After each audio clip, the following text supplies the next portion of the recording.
Compact First, Workbook, 2nd edition, by Peter May. Published by Cambridge University Press and Cambridge English Language Assessment, 2014. This recording is copyright. Unit 7. Listening Part 3. Exam Task. You will hear 5 different people talking about their jobs in nature conservation. For questions 1 to 5, choose from the list A to H what each speaker says. Use the letters only once. There are 3 extra letters which you do not need to use. You now have 30 seconds to look at Part 3.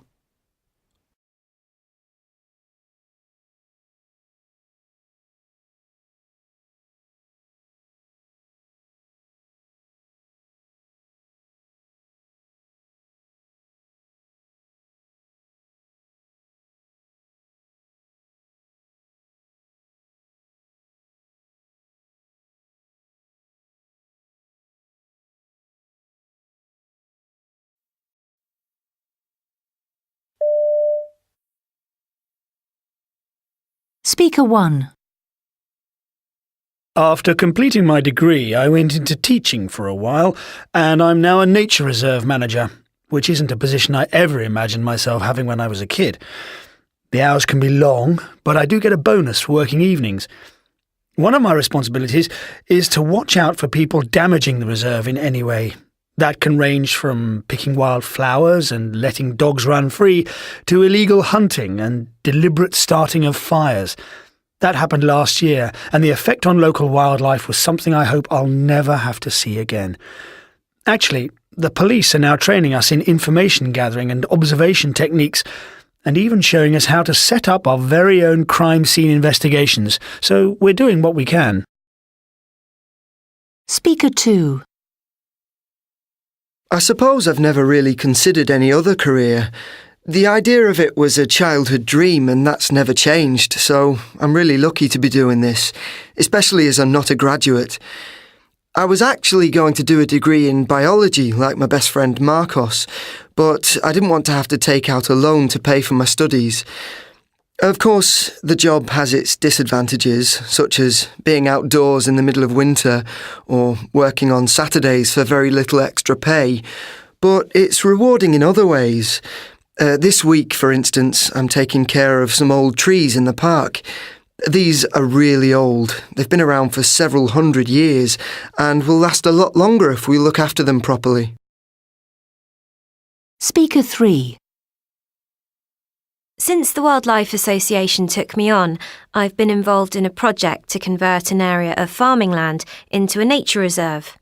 I know 1 or 2 farmers weren't happy about losing part of their land, but most local people are in favour of the changes we're making, which include planting bushes and wildflowers, forming lakes with islands, and generally creating a place for birds, animals, fish, insects and other creatures to live.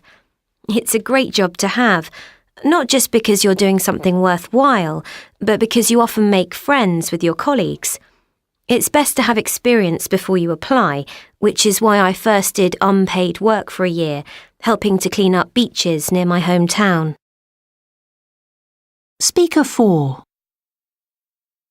Nowadays, the majority of people working in nature conservation have diplomas or degrees, but I was the exception, going straight into full-time employment from school.